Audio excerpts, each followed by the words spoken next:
All right, Coach Steiner, excellent. So real quick, before we jump right into it, because we kind of transition seamlessly, we want to make sure that everyone write your questions in the Q&A box. Our do-it-yourself program between now and Monday, $100 off. Make sure you check out that. Also, our text service, text Mindset1 to 84576. We give you a daily motivation blast, little shot in the arm. We could all use a little bit of motivation. Gable, I remember saying that you have to do a lot of things to stay motivated. If that's true for Gable, that's true for me. It's true for all of us. It's not get motivated once and that's it. Getting motivated is much more like taking a shower, brushing your teeth. You do it every day, sometimes multiple times a day. So we want to be motivated on a regular basis. All right, Coach Steiner, do we go through we got to go through the bio. So the U.S. women's national coach, Coach Steiner, entered his 5th Olympic cycle as women's national head coach. He's now the longest serving national coach of USA wrestling program. Under Coach Steiner, the USA team placed 2nd in 2003, has been 3rd in the world 8 times. The Olympic Games does not keep the team score, but unofficially the U.S. was 2nd in 2004, 3rd in 2008. And under Coach Steiner, Team USA has won 36 senior level world medals, 7 senior world championships, 5 Olympic medals, 1 Olympic champ. And in 2015, they took the whole thing. So Coach, we appreciate you joining us. Yeah, you bet. Thanks for having me. Appreciate it. Absolutely. And thank you for being so adaptable. We weren't planning on bringing both of you in at the same time, but when Coach Ryan kept bringing you up, I said, we got to do it.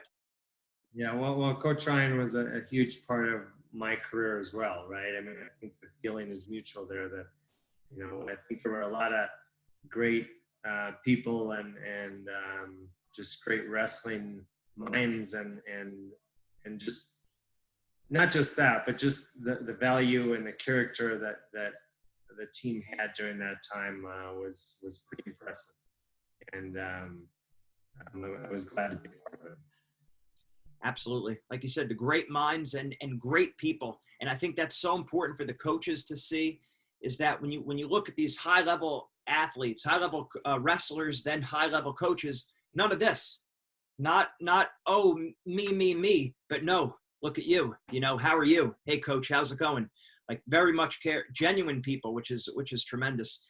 So what I wanted to get into, Coach, was how did you get into women's wrestling? What brought about you becoming the national coach? And then how is coaching and relating to men and women different? Okay. Well, I'll tell you, it was 2002, 18 years ago, which seems unbelievable to me that I've been in this position for that long. But, I was an assistant coach at the time. When I left Iowa, I graduated from Iowa in 1993, and then I stayed there 1 more year, and I was training, and then I took an assistant coach at Oregon State University. And after I left Oregon State, I went to the University of Wisconsin as an assistant coach, and I was there for 6 years. So I was an assistant now for about 8 years in the college system, and I was really getting antsy. I really wanted to be a head coach and run my own program. And at the time, there was a few job opportunities that were opening up, and I called USA Wrestling for a letter of recommendation. And our executive director, Rich Bender, and he said, yeah, I'll give you that letter of recommendation. But he said, what do you think about this job? And I said, what job? And he said, the women's national team coach. And I was like, I don't know, Rich. I don't know if you have the right guy. I just don't know. And he said, well, will you listen to me? And I said, I'll listen. But I said it kind of reluctantly. And so I went home that afternoon, and my wife said, did you talk to Rich? And what did he say? And he said, yeah, he'll give me a letter of recommendation, but he wants me to look at this position. And I told her what it was, and she said, well, why wouldn't you look at it? And I said, did you hear what I just said? The women's national team coach. And you got to understand, at the time, it was a lot different, right? I mean, at the time, the Title IX issue, and we were college wrestling programs, we were losing men's programs and getting cut in numbers on the programs, and a lot of blame, and I think wrongly, but a lot of the blame was being put on women in this women's athletics, and so there was an animosity there towards the women in the sport. And so, I left the house that afternoon and I was like, she doesn't understand what I'm talking about. Right. But, so I went over and my twin brother, Troy, was an assistant coach at Wisconsin as well at the time. And I went over to his place and I told him, and, I was so worried about what my peers were going to think. I was so worried about how are we going to move this forward. And if I ever wanted to come back into college wrestling, would it be hard to do that? And my brother just said, I don't know if that's a good reason not to look at it. He said, if you're going to come back into college wrestling, you're going to be coming back in as a head coach, and people, he said, administrators are going to be hiring you, not college coaches, So then, I left his house. It was my wife and now my brother, my twin brother, the two people that meant the most to me. And, they're not helping me at all. I was looking for a way out of it, and they weren't giving me that reason. So that's really when I think I really had to start thinking about why do I want to do this? Why do I want to stay in the sport of wrestling? Why do I want to make this my life's work? What is it about wrestling that's important to me? And my first question was, I believe in the sport of wrestling. That's why. I believe in the character development, the human development, and the things that this sport does to create just a total person. And I know what it did for me and my brother and our family. And, so that was my first reason. My second, question was, and why does it, if that's really why you're in this sport, to be an educator, to move people forward and advance people, then why does it make a difference if it's a man or a woman? And now I couldn't come up with a good reason. As wrestling coaches, we pride ourselves on that this is a sport for everyone, right? And now this was being thrown at me, and it was definitely a curveball, but I really had to look at it and think about it deeper. And I told USA Wrestling that, I'm going to look at it, but you got to give me some time. And I just don't know if I'm the right person. I know that the athletes, the young ladies, need someone that's 100% behind them. I just don't know if I'm the person that can do it.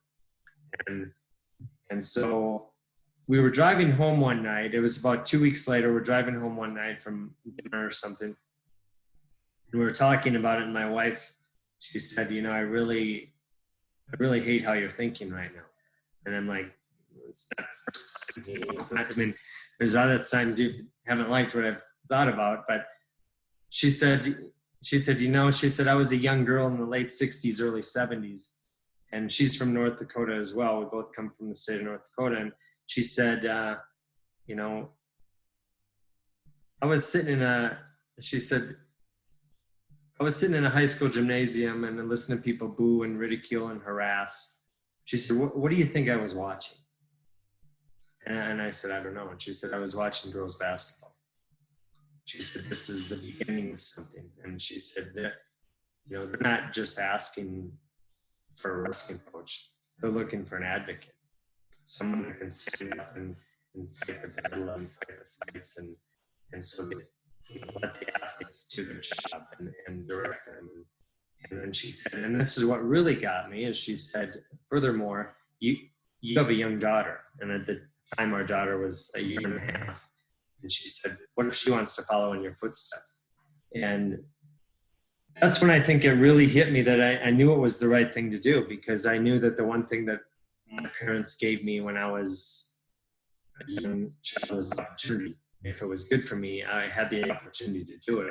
And that's the one thing I wanted for my daughter as well, is if she wanted to go down this path, I wanted to be able for her to do that without harassment, without ridicule. And because I know the benefits of the sport. And so that's really what drove me towards this and that's how I ended up here. And I told USA Wrestling the next day that I'll take the job. And I said, I'll give you a 2-year commitment from 2002 through the 2004 Olympics. And I always thought I'd come back to college wrestling. I always thought that was where I'd be. but I found a place where there was purpose here. And I think that's, the biggest thing as you grow older, you start to think about where is your place and where are you going to make the most difference, right? And where can you have an impact? And I think I knew right away, right when I got in the job, it wasn't long. I mean, I think within the first 6-8 months, I felt really comfortable knowing that this was my place. And I look back, and that's where I am today. So. What a story. And you're right. It's so much bigger than a coaching position, but also just having that impact and really making a difference to something much bigger than even the sport of wrestling in people's lives. So that's tremendous. And I guess now that brings us to the, was there something you wanted to add?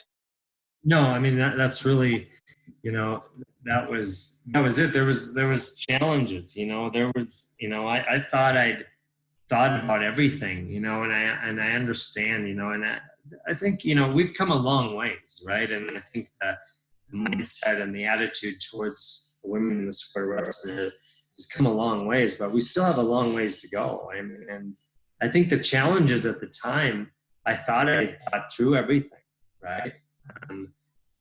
But I remember the first time I was in practice with girls, and at the time I hadn't even really started my job yet because I started in August of 2002.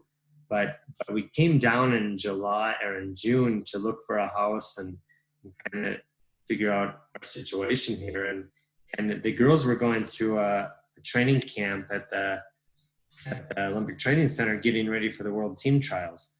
And I went in and I thought it'd be a good time for me to get to know them a little bit and for them to get to know me because, they knew me as an athlete, but they never really knew me and I really never knew them. And so all of a sudden in front of them and I'm start to show technique.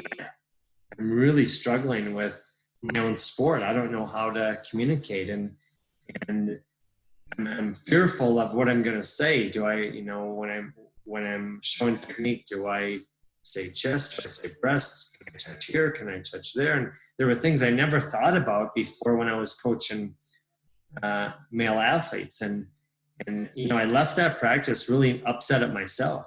And because I knew that this wasn't their struggle. This was my fear. And I know that for a lot of young coaches or coaches that are coming into the sport and wanting to be a part of the women's movement within the sport of wrestling, I know there's some fear there and some worry about, am I going to do the right thing? Those are just obstacles, right? Those aren't mountains. Those are things you can get through. Those are and that's never a reason not to do something, right? I mean, here's a group of athletes that wants to learn from a sport and from a coach, and that's all they're asking. Right? And we all know the value of this sport. We know how it can move people forward. Why wouldn't we want to open that up to our daughters and our sisters and our nieces and things like that? I mean, why wouldn't we want to open that up? And that was so. I came back and I just said, you know what? I know how to coach. I know how to inspire. I know how to move people forward. I know how to teach. I just had to get through this fear of the communication aspect of it. And I just said, I'm going to coach. And, I may stick my foot in my mouth. I may say the wrong thing, but as long as they know that I have very clear boundaries and I'm here for a purpose and then everything's going to be okay. So that's really, that was one of the struggles moving forward and moving into it. My other struggle was, at the time, like, what if I do this? What are people going to say? What are my colleagues going to say? What are my teammates, Tom Ryan and Tom Brands and Troy Steiner? What are they going to say? What's Coach Gable going to think of me coaching females? And the one thing that when I left the University of Iowa and went to Oregon State, the one thing that Coach Gable said to me is he asked me, like, why are you leaving? And I said, well, I need more right now. I was working out 2-3 times a day, and I was still competing at the time, and he said to me, and I just said, I see a team out there at Oregon State. I know, I don't know coaching. I can learn coaching while I'm still competing, but I know I can bring intensity. I know I can bring different training methods and ideas and perspective, and I think I can do that. And the head coach out there was Joe Wells, and he could teach me a lot of other things. And so coach said to me, he said, don't ever think it's going to be hard to coach against the Hawkeyes. And I was like, well, why did you say that? And then he said, coaching is all about relationships. And that's all it is. It's not about anything else. It's about the people in front of you every day, and it's about moving them forward.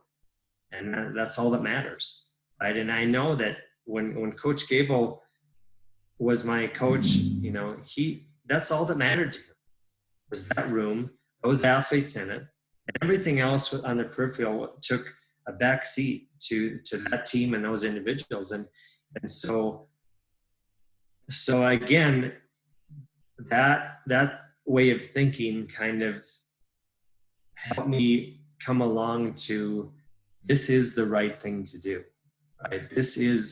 There's a group of athletes out here that want to be better in the sport of wrestling. They need time, they need attention, they need knowledge, and it's my job to do that, right? And it doesn't matter what other people are thinking, right?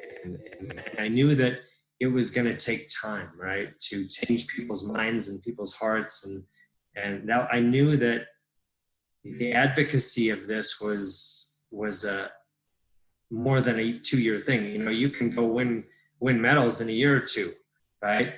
But to change people's hearts and open up opportunities and advocate for, advancing and growing the sport, that takes time, and that takes a generation to do that, right? And so I just knew I knew it was the right place for me. I knew I had to move down that road, but there was going to be some of those obstacles along the way that I just had to, work through, and to advance expectation, and to advance the welcoming of women within our sport. There was going to be a lot of fights along the way, and a lot of things to change the systemic look of things, and how people were going to accept it, and that was something that I was willing to step into and fight. So that's really, I think, the challenges from the beginning that I felt, that I worked through. And I understand, when coaches are hesitant, especially in the day of, safe sport, and we're worried about what's going to happen and how people are going to react. And there are risks in everything we do, right? But if you come into it, and you have good morals and ethics and values, and you have a very clear position on what you're doing and what you want to do, I think that's the most important thing. Everything else will fall into place, right? Just go into things with the right reason. So many. We got it. I hope all the coaches watching are taking notes on all this, because you hit on at least 3 or 4 really good points there, that each one of those could be a full-on lesson. Thank you. So now the $1 million question, maybe the $1 billion question: how do we better relate and understand women? How do we, because men and women are different, right? And the way you'd relate to a man is different than the way you'd relate to a woman. And how do we get the most out of their training? How are we sensitive to their needs? What have you learned? Well, it hasn't been a smooth road all the time, right? I mean, I've learned through failure. I've learned by making a lot of mistakes, for sure. I don't pretend to think I know everything about coaching female athletes or coaching male athletes, for that matter. But there are some differences that I've learned. And I do think, like I said before, these are hurdles, right? These are not mountains that we can't reach the peak and we can't get over. I mean, these are small hurdles. I think that, the coaches that are jumping in and want to maybe thinking about starting a women's program or jumping into the women's side of the sport. I mean, you already know how to coach, you know how to teach, you know how to inspire, you know the X's and O's of the sport, right? But the communication may be different, right? At times. I mean, I would say in a very easy way, I would say just more communication, more details, right? And I always tell this story. I can tell a story about my brother and I, and we'll be talking about what are we doing for Christmas, and then we get on the phone, and it's like a 3-minute conversation. Let's go to mom's place. She has a place in Phoenix. Let's go to mom's place and spend some time in the warm weather, and we'll stay down there for like 3 days. And when are you going down? Well, let's go down on the 24th. We'll leave on the 27th. Okay, done. We get up the phone, and all of a sudden my wife starts asking me questions. Well, who's all going down? Who's going to sleep? Where are we going to sleep? What are we going to eat? What are we going to do? What are we, and my wife will get on the phone with Troy's wife, and they'll have a 45-minute conversation about the same thing we did. And, but they've broken down everything and broken it apart. And I'd say that in a nutshell is what I learned about right away about coaching the female athlete is they want details. They want to know why we're doing what we're doing. They want to know the ins and outs of it. We're not just going to take things as you said. You're going to have to dig a little bit deeper. And I always say that Patricia Miranda was our first Olympic medalist in 2004, and I always say that she was so brilliant, and she is so brilliant. She is so brilliant, and she asked so many questions, and she really made me a better coach from the beginning. She made me get down to the details and open things up and really get into the nitty-gritty, because she needed to have those details to really move forward, and the one-on-one communication. I had more in 6 months of coaching females. Those first 6 months was a shock to me, how many one-on-one meetings I had, and compared to like the past 8 years coaching men. I'd talk to them as a group, and you'd have your one-on-one conversations, but actual meetings where you sit down, and that was a daily thing right away with the women. At the end of practice, there'd be 3 of them that wanted to meet with me individually. So I think that really was a big difference. I think to understand that you need that one-on-one. If you call someone out in a group of girls compared to a group of guys, and let's say you get on a team and this happened to me early in my career. So we come into practice. It was so I started in 2002. At that year, the World Championships were in November. I thought we really had a good team. I thought we had a great team. I thought we were ready to go. I was so underestimating the rest of the world, and I didn't know the rest of the world. I didn't know our competition. I was coming into women's wrestling. It was like me coming into baseball. I didn't know the teams. I didn't know the faces, the players, and what our challenges were. And we went in the 2002 Worlds, and I thought, we're gonna do awesome. We have a great team. We're ready. We went in. We ended up with 2 medalists. We were 11th in the world, and it was an eye opener for me. And we came back. I realized we have a lot of work to do, right? And it gave me a lot better perspective. But anyways, we're in practice in January, and it was a drilling session, and we bring them in, and we're going through a workout, and I'm just not seeing the purpose and intensity, kind of like what Coach Gable called me out on, and so I'm just not seeing it, and And I called them all in. We're about halfway through practice, and I was like, "Hey, we're done. We're done for the day." And they were like, "What?" And I said, "Yeah, I'm just not seeing what I need to see. I told you guys we needed some intensity today and some in the drills. It wasn't a slow talking session. It was we're going to get in here and drill." And I said, so we're done. I said, you're wasting your own time, and you're wasting my time, frankly. I said, so we'll see you tomorrow. And I walked out of the room. Oh my goodness.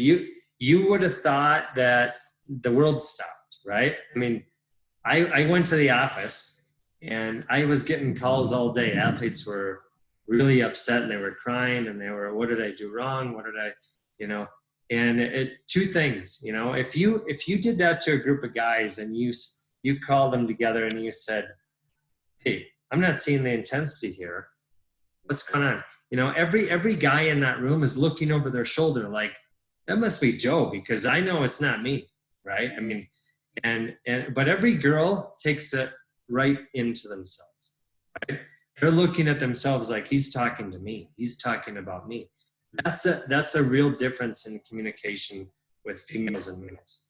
And of course it's a generalization, but I'd say for the most part, that's what I found. So I don't have a tendency, I don't do that as a group. If I'm going to call, and if I really want to call an athlete out on something, I'm going to bring them to the side and just communicate with them directly and not to the whole group, because I may only mean one person in the group and I don't want the whole team to be, taken down from that. And so that's the first thing I think is the communication piece of it is a huge, huge piece.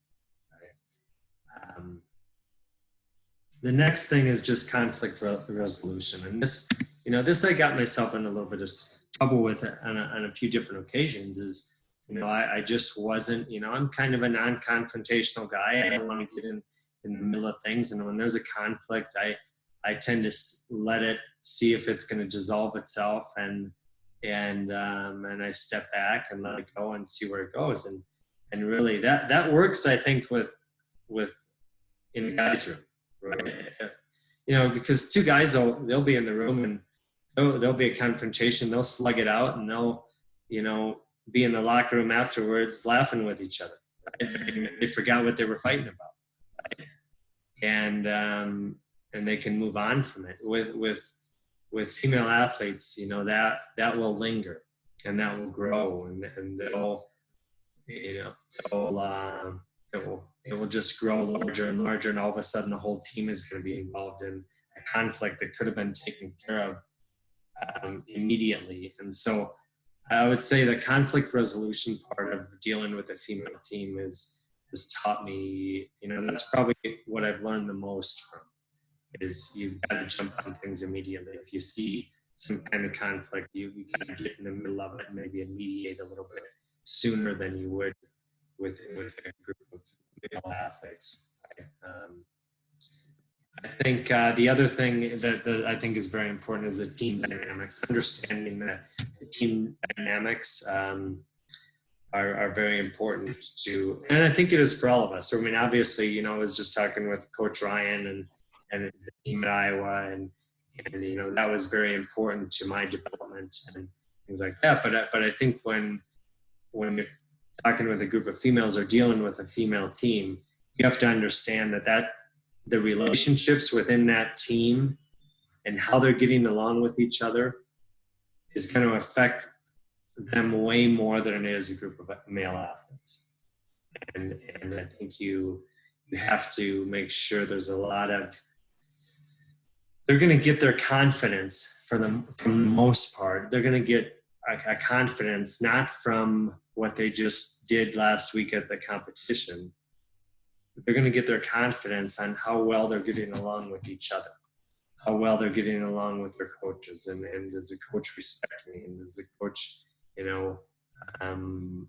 think highly of me, and what is that relationship like? I think that's really, really important with a female team. I think a guy's team is more very task oriented.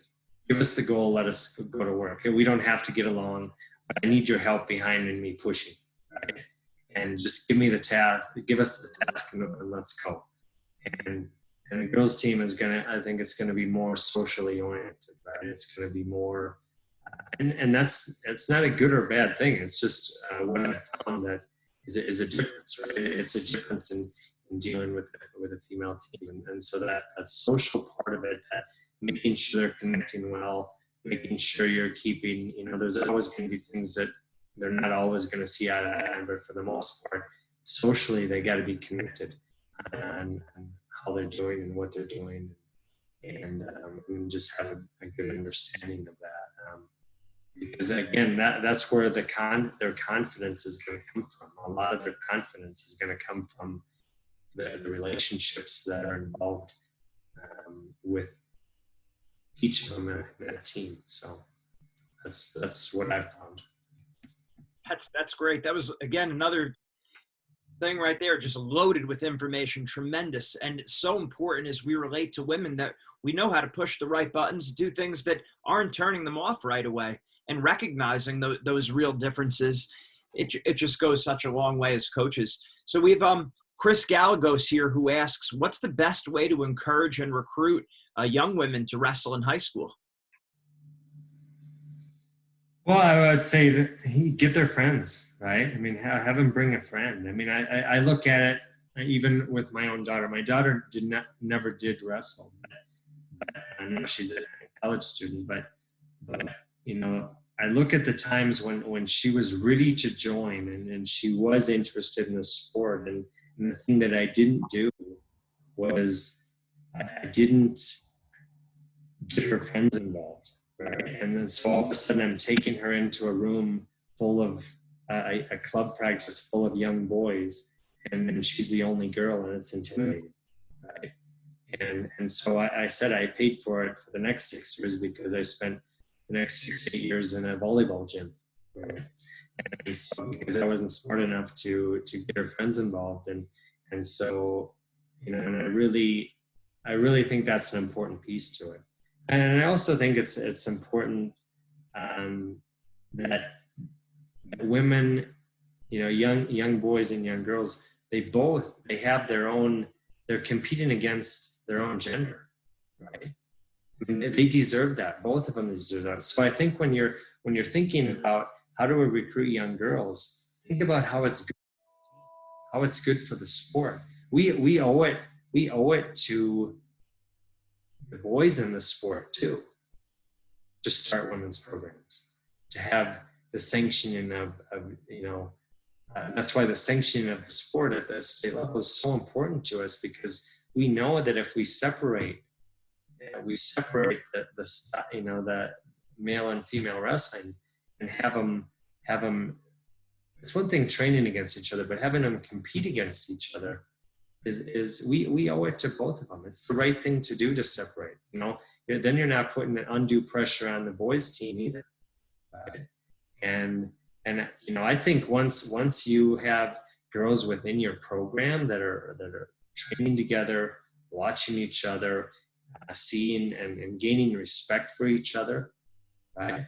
I mean, it's an unbelievable learning tool for all of them, for the boys and the girls. And there's going to be a great respect that you get from that team, but there's going to be so many good things that it's going to enhance your program if you have girls within that program. Right? The boys and the girls are going to just benefit on both sides of the equation. They're both going to benefit from bringing the other in and learning from each other and learning that gender really, it doesn't have to be so different. We can learn from each other. It's going to enhance our sport unbelievably. And if you look at the longevity of our sport and how it's going to secure the longevity, I mean, you look at the programs that have disappeared because we don't have women's programs. Right? We don't have women in the sport. I mean, just last week or at Stanford University, are you kidding me? Right? They're getting rid of a program. I mean, we, had women's wrestling been out there, as another program, it would be that much harder to drop a program like that and move that program out of the athletics department. So I just think that it just gives security and longevity to the sport. It can help and enhance the sport in so many ways as well, having females involved. I don't know if that, I kind of went off on a different tangent, but by recruiting athletes into your program, I think you really just have to understand that how it's going to enhance and add value to your program, right? For everyone, and getting people involved. You'll find, I think that you'll have boys recruiting girls up. You have your whole team, and you're going to set the tone as a coach, right? Because I've heard this before too from coaches, like, well, I just, I don't know, my boys just don't, they just don't want girls in the room or this or that. I would really take a self-check there, right? Because an athlete is going to follow the lead of their coach, right? And if you're sending the right messages, whether it's verbal or nonverbal, if you're sending the right messages, they're going to follow suit for the most part. They're going to follow suit. They're going to follow along. And, it shouldn't be different, right? It shouldn't be different. I mean, you set the same standards for the women in your program than the boys in your program. You're going to have to get set up a little bit differently. You're going to have to maybe do things a little bit differently when you're checking weights, when you're in locker rooms or different locker rooms and have things like that. You're going to have to change some things up. But the standard should be the same, right? Women are asking coaches to change who they are, right? And to change. Obviously, if they're looking to the sport of wrestling in your school, they see something within that program, within that room that they're excited about, right? And they want to learn from and gain from. So don't change that. I mean, just help them be a part of it. Don't make them fight to be a part of it. Make it easy for them to walk in that door and feel accepted, right? And open up. I guarantee that you'll be thankful that you did it when you look back in 5 years, right? You'll be thankful that you opened up that opportunity to the other half of the population in your school. And so that's what I would say.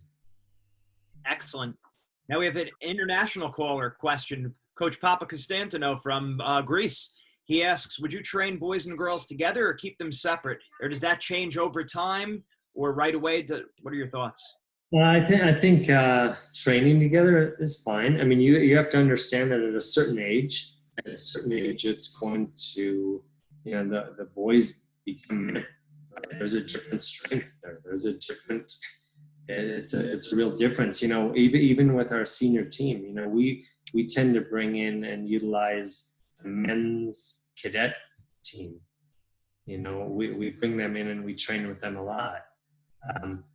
Once they hit to that men's junior team, it's like apples and oranges. Right? It's like you're dealing with two different species. It's just there's a different strength, and the women can't compete, and they're probably going to get hurt in reality if the guys are not, wrestling down a little bit. And so, but at the cadet level, when the boys are still boys, right, we tend to utilize that a lot, and we get a lot out of it, and I think they get a lot out of it too.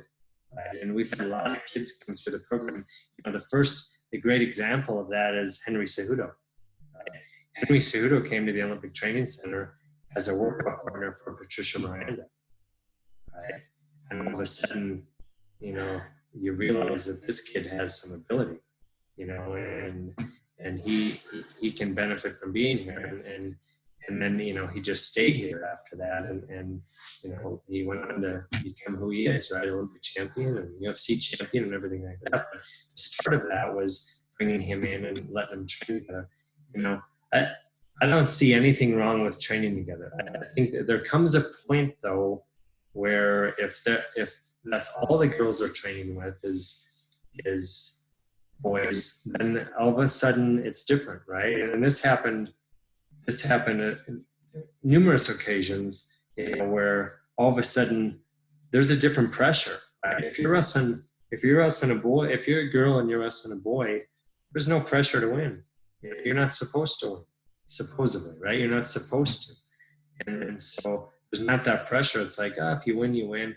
All of a sudden you're wrestling a girl wrestling a girl, and now I have to win. I'm supposed to win. there's a different pressure, there's a different mentality, there's a different thing that you have to work through mindset wise, right?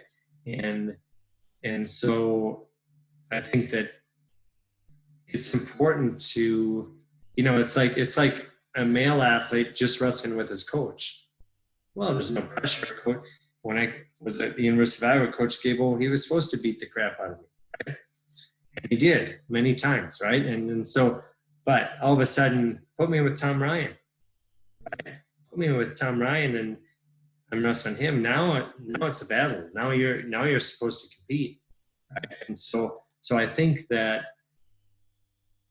it's the same thing, with when you're putting girls practicing with boys, is you have to make sure there comes a point where to separate is the right thing, right? And to put, I would say every once in a while, bring some boys in and let them train with your girls team. I don't think there's anything wrong with that. I think they can learn from each other, they can drill with each other, they can do all that. But there is a difference in the psychology of it, for sure. Absolutely. And we've spoken to wrestlers that have said the same exact thing, that, well, they'll say, oh, I wrestle with my coach a lot, and my coach is really good. And we say, yeah, but in your head, the mentality is very different than when you're going up against that person who, it's even Steven, they could beat you, you could beat them. Very different going against the coach who's supposed to kick your butt. So that applies across the board in wrestling. Coach, that was loaded with great information. Thank you so much for your time and all the great information you gave us. Yeah, you bet. I appreciate doing it. I would say that, the one thing I would, just like to talk about is just understand that it doesn't matter whether you're coaching male or female, right? Is to understand the importance of what you do, right? Understand that you are probably one of the most influential people in a young person's life. And they're going to learn a lot from you, whether it's good or bad. Right? And I always, this question was presented to me years ago, and someone asked me, what's the difference between an artist and a coach? And I'll just let you ponder that a little bit. What's the difference between an artist and a coach? Right? And the thing what's the difference is at the end of the day, the artist can crumble his work up and throw it away and start over. Right? The coach can't. You're affecting lives every day. Right? You're going to affect them positively or negatively. And you need to take your job and what you're doing seriously and do everything you can to give everything you can to them, right? And in the right way, because you may be the last person in that person's life. I mean, some kids are going to go on to college and wrestle, but in that high school room, right, you may be the last person to ever reach that kid. Right? And we're not talking about winning the state championship or the conference championship or the national championship. We're talking about life. We're talking about you're setting this young person up for success in life, or failure, and then teaching them to get through those obstacles that we all have, right? And so let's make sure we're doing it, right? Let's make sure we're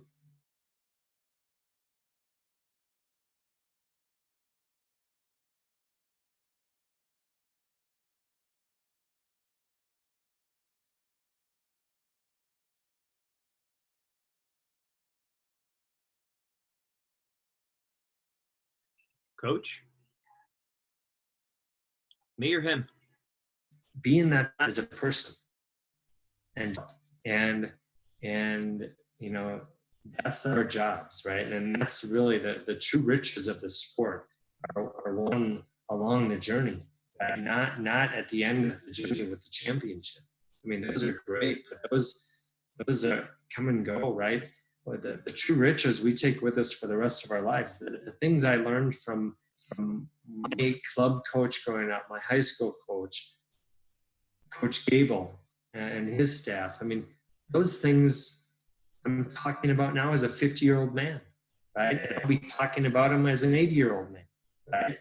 I mean, they'll still be the things that have shaped me as a human being, and I think it's important for us to realize that, and just to realize that it takes time, right? Not everyone's going to develop along the same path, right? It's going to take time to develop and move forward, and